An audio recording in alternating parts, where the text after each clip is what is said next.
Hey, my name is Denny, and this winter I've been teaching an AI about avalanches. Part of my master's in artificial intelligence and machine learning through CSU Global, I wanted to have a positive impact on my community through my capstone project.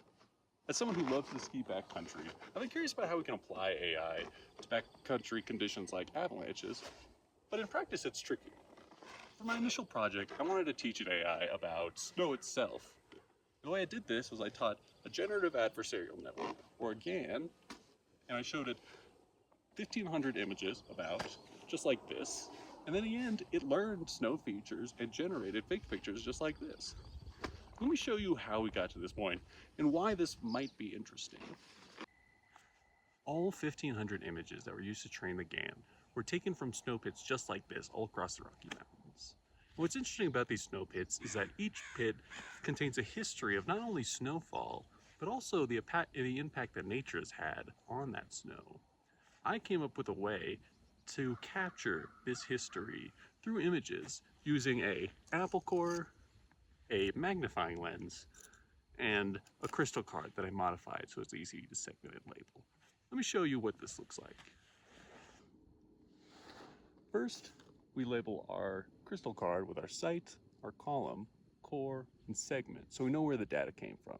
And then we can extract data from that location, just like this.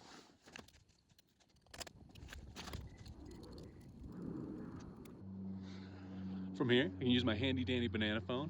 I can take pictures of the core and how it naturally segments, and use this as its own data modality part of this project that I haven't even touched yet. And then for each one of these natural segments, I dissect a small cut off of the bottom of them, and I use my magnifying glass and my banana phone, and I picture the snow on this white white gridded background, just like this. Then I keep mini-coring the sample from top to ground, and in the end we get a visually rich data set that has a chronological order to it. On top of that, I collect a bunch of other data from these sites like GPS location, slope, angle, snow temperature, along with a bunch of publicly available data to you like avalanche reports made available by the wonderful people at Colorado Avalanche Information Center. This initial project was just focused on teaching an AI what snow is, because it's a critical part of avalanches.